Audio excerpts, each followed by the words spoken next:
અઠવાડિયાથી ઘરે નથી ગયો. ઘરે જવાનો સાહેબ ઈચ્છા જ નથી થતી. હવે મરી જવાની ઈચ્છા થઈ છે સાહેબ. અને હવે આવું આવું રહેશે પરિસ્થિતિ તો સાહેબ હું હવે આત્મહત્યા કરવાનું છું. આરટીઓ ઓફિસમાં જઈને પોતે હું મરી જવાનું છું. પેટ્રોલ લઈને જઈશ ને હું પોતે મરી જઈશ. કારણ કે હવે ઘરે જવાનો કોઈ રસ્તો જ નથી. ના છોકરાઓના સ્કૂલના ફીસ ભરાય છે, ના હપ્તા ભરાય છે. શું કરવાનું સાહેબ?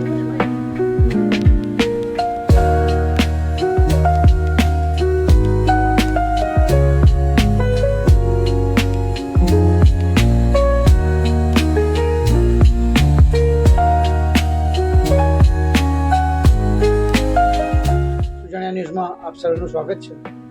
મિત્રો, આજે તારીખ છે 19/7/2025 ને શનિવાર. આજે સવારથી જ અમદાવાદમાં તમામ ટેક્સી ડ્રાઈવર યુનિયનો એક થયા છે. બધા ડ્રાઈવરો એરપોર્ટ ઉપર એક થયા છે અને બધા ઓલા, ઉબેર અને રેપિડો જેવી એગ્રીગેટર કંપનીથી એના ભાડાથી કંટાળી ગયા છે. તો દરેકે સ્વયંભૂ બંધ પાડવાનું એલાન કર્યું છે અને સ્વયંભૂ એરપોર્ટ પર આજે બંધ પાડ્યું છે. એટલા કંટાળા છે કે પોતે ઘરે જઈ શકતા નથી. અમુક ડ્રાઈવર તો એવા છે કે અઠવાડિયાથી એરપોર્ટ ઉપર પડી રહ્યા છે. ઘરે જવા માટે મોં શું બતાવે. આજના ડ્રાઈવરની આ હાલત છે. એ તમે પોતે જુઓ. એ ડ્રાઈવરની આત્મવિલોપનની ચીમકી આપી છે કે આજે કદાચ નહીં જો તો મારે આત્મહત્યા કરવાનો વારો આવશે. કેટલી હદે ડ્રાઈવર કંટાળી ગયો હશે. એ છોકરાઓને મોં નથી બતાવી શકતો. ઘરે છોકરાઓની ફી નથી ભરી શકતો ડ્રાઈવર. અને આ એગ્રીકલ્ચર કંપનીઓ લાખોમાં રમે છે, કરોડોમાં રમે છે. તો સરકારને નમ્ર વિનંતી, આ મેસેજ ખાસ સરકાર સુધી પહોંચાડજો. વિડીયો વાયરલ કરજો, આગળ પહોંચજો. જે બી મિત્રો હોય ડ્રાઈવરનું ભલું ઈચ્છતા હોય એ પોતાના જેટલા બી ગ્રુપો હોય એમાં આગળ મોકલજો. ડ્રાઈવરો થકી જ બધા પોતાના ટાઈમે સમયસર પોતાના ગંતવ્ય સ્થળે પહોંચી શકે છે. ડ્રાઈવરો રાત દિવસ જોયા વગર, તડકો છાંયો જોયા વગર, વરસાદ જોયા વગર પણ સેવા આપે છે. તો ડ્રાઈવર માટે બી કંઈક વિચારો. આવી કફોડી ડ્રાઈવરની હાલત હશે તો કયો ડ્રાઈવર સેવા કરશે? સરકારને આ નમ્ર અરજ છે કે ડ્રાઈવરની વ્યથા પણ સાંભળો તમે ને કંઈક યોગ્ય નિર્ણય લો. ડ્રાઈવર કેટલો કંટાળો છે ત્યારે આત્મવિલોપનની ધમકી આપતો હશે કે આ ચીમકી આપતો હશે કે પોતાના ઘરે બાળકોની ફી નથી ભરી શકતો, મોં બતાવવા માટે ઘરે નથી જઈ શકતો. તો પ્લીઝ સરકારને મારી પણ નમ્ર અરજ છે કે આમની દુઃખદ કહાની પણ સાંભળો અને જેટલી બી એગ્રીગેટર કંપનીઓ છે એમાં કંઈક હસ્તક્ષેપ કરો અને ડ્રાઈવરને યોગ્ય ભાવ મળે, મહેનતાણું મળે. કમસે કમ ગાડીના હપ્તા ભરતા ઘરનો ખર્ચ ચાલે એવો ભાવ જે સરકારે નક્કી કરેલો છે એ ભાવ આપવા માટે તમને નમ્ર અરજ છે. નહીં તો ગુજરાતમાં, ઓલ ઓવર ગુજરાતમાં કાલે બધા જ ડ્રાઈવરોના ગાડીઓના પૈડા થંભી જાય તો કંઈ નવાઈ જેવું નહીં લાગે કે બધા જ કંટાળાયા છે. તો પ્લીઝ બે હાથ જોડી વિનંતી છે સરકારને, મહેરબાની કરશો એટલી કે આ ડ્રાઈવરનું પણ કંઈક વિચારો. તો જુઓ આજે ડ્રાઈવરોની વ્યથા, એના કેટલાક અંશો તમને બતાવું છું. અને આ વિડીયો આપણા મુખ્યમંત્રી શ્રી ભૂપેન્દ્રભાઈ એમને ખાસ મોકલજો. આપણા વડાપ્રધાનને પણ મોકલજો. ભૂપેન્દ્રભાઈને તો ખાસ મોકલવાનો, કેમ કે ડ્રાઈવરોની ગુજરાતમાં હાલત છે. બીજા રાજ્યોમાં સારા એવા રેટ આપે છે, ગુજરાતમાં જ કેમ આટલા ઓછા રેટ? શું ગુજરાતે કંઈ બગાડ્યું છે? ભૂપેન્દ્રભાઈ દાદા, તમને તો લોકો દાદા કહે છે. દાદાનું કામ તો હોય છોકરાઓને સાચવવાનું. તો આ પણ બધા તમારા છોકરા જ છે. એક વખત છોકરાઓ સામે નજર નાખજો અને આમનું ધ્યાન રાખજો કે આમનું ઘર પણ ચાલે. બસ વધારે કહેવું નથી. આપણે જોઈએ ડ્રાઈવરની વ્યથા અને એરપોર્ટ ઉપર શું ચાલી રહ્યું છે. હું અમદાવાદ ટેક્સી ડ્રાઈવર છું, બરાબર, અને હું અમદાવાદમાં ટેક્સી ચલાવું છું.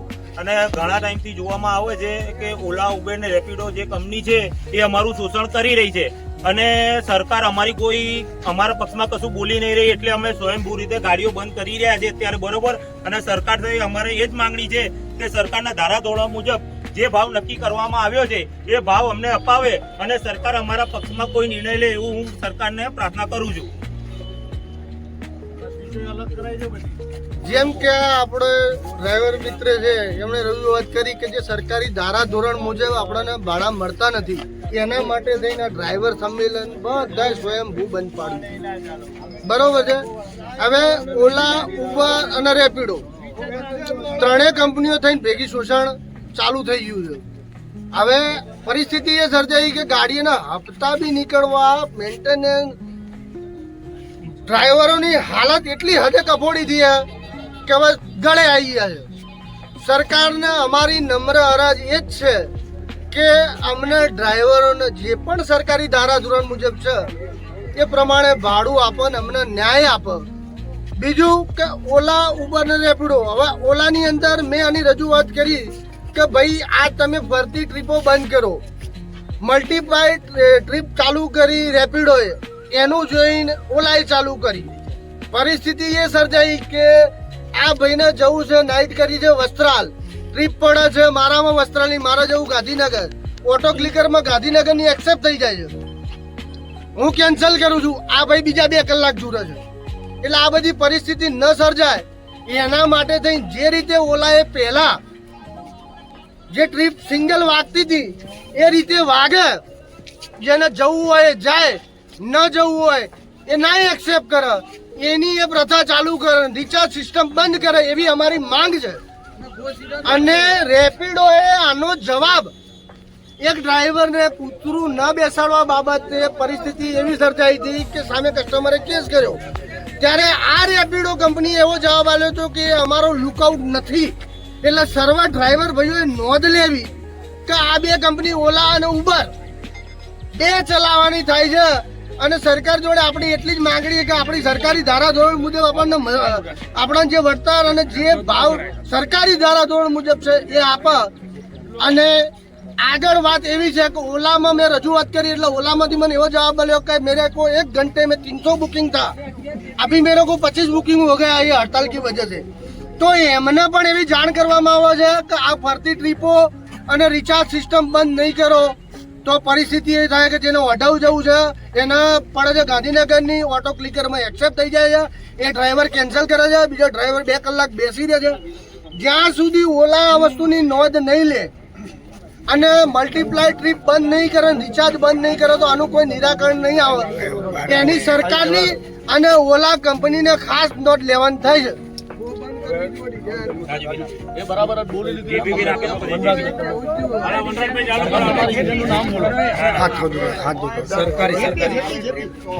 બીજું આની અંદર એવું કહેવાનું થાય છે કે જે વ્હાઇટ નંબર પ્લેટમાં બાઇકો ચાલે છે એનાથી ટેક્સી અને રિક્ષા બંનેના ધંધા ખોરવાયા છે.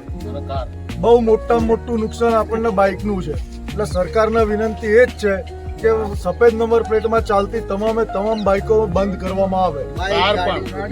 કાર પણ ચાલે છે જે ડુપ્લિકેટ આઈડી ઉપર ચાલી રહી છે એને પણ કંપનીઓ બંધ કરે. એવી અમારી માંગ. ભાઈ અત્યારે જે પણ અડધી રાતે બધા ડ્રાઈવર ભાઈઓના ફોન આવ્યા અને બધા ભેગા થયા, જેનાથી બધા ડ્રાઈવર ભાઈઓ એમ કે જે શોષણ ચાલી રહ્યું છે હવે આનો કોઈ નિકાલ હોવો જોઈએ. એટલે સરકારશ્રીને રજૂઆત કરવા અને દરેક ડ્રાઈવર ભાઈઓ સ્વૈચ્છિક પોતાની ઈચ્છાથી બંધ કરી રહ્યા છે કે સ્વૈચ્છિક અમે બંધ પાડીએ છીએ, અમારે આ ભાડામાં ધંધો નહીં કરવો, આમ પણ ધંધો નહીં થતો અને આમ પણ નહીં થાય. એટલા માટે દરેક ડ્રાઈવર ભાઈઓના સાથ સહકારથી દરેક ડ્રાઈવર ભાઈઓએ સ્વૈચ્છિક જાહેર કર્યું છે, જેમાં દરેક ભાઈઓ એકબીજાને સમર્થન આપ્યું. કોઈ આગેવાન નથી. ડ્રાઈવર ભાઈઓ દરેક ડ્રાઈવરો પોતપોતાની મરજીથી અત્યારે હાલ હડતાલ પર ઉતરે છે. બધા પોતપોતાની મરજીથી ઉતરે છે. કોઈ જોડે જોર જબરજસ્તી કરવામાં આવ્યું નથી, કેમ કે કોઈને આ ભાડું પોસાતું જ નથી. અમે ઘર ચલાવીએ કે ગાડીના હપ્તા ભરીએ. લોકોને અત્યારે હપ્તામાં એવા ફસાયેલા છે ને આ માયાજાળમાં કે લોકો બહાર નીકળી શકતા જ નથી. ઘણા લોકો વ્યાજેથી પૈસા લાવીને બી માંડ ઘર ચલાવે છે. એક વ્યક્તિ એવો છે, ક્યાં ગયો ભાઈ, પેલો ક્યાં ગયો? આ ભાઈ કેટલા દિવસથી ઘેર નહીં ગયો, અઠવાડિયાથી ઘરે નથી ગયો. ઘરે જવાનું સાહેબ ઈચ્છા જ નથી થતી. હવે મરી જવાની ઈચ્છા થઈ છે સાહેબ. અને હવે આવું ને આવું રહેશે પરિસ્થિતિ તો સાહેબ હું હવે આત્મહત્યા કરવાનું છું. આરટીઓ ઓફિસમાં જઈને ને પોતે હું મરી જવાનું છું. પેટ્રોલ લઈને જઈશ ને હું પોતે મરી જઈશ. કેમ કે હવે ઘરે જવાનો કોઈ રસ્તો જ નથી. ના છોકરાઓના સ્કૂલના ફીસ ભરાય છે, ના હપ્તા ભરાય છે. શું કરવાનું સાહેબ? આ એક કમિટી ઊભી થઈ એટલે એક હિંમત આવ્યું છે સાહેબ, એટલે આજે ઊભો છું. બાકી હવે મરવાના જ કગાર ઉપર આવી ગયો છું. મારી પોતાની બી પરિસ્થિતિ આવી જ છે. એટલે મારી પોતાની નહીં, આ જેટલા ડ્રાઈવરો છે ને એ બધા 18 કલાક 4 હપ્તા ચડી ગયા છે. આજકાલમાં ઘરે જવાની છે. ઓલા ઉબર,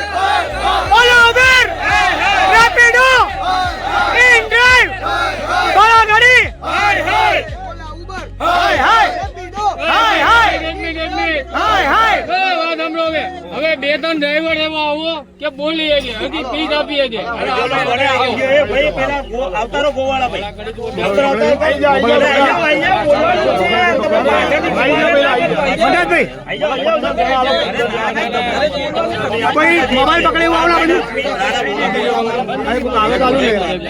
શાંતિ શાંતિ હવે ભારત માતા કે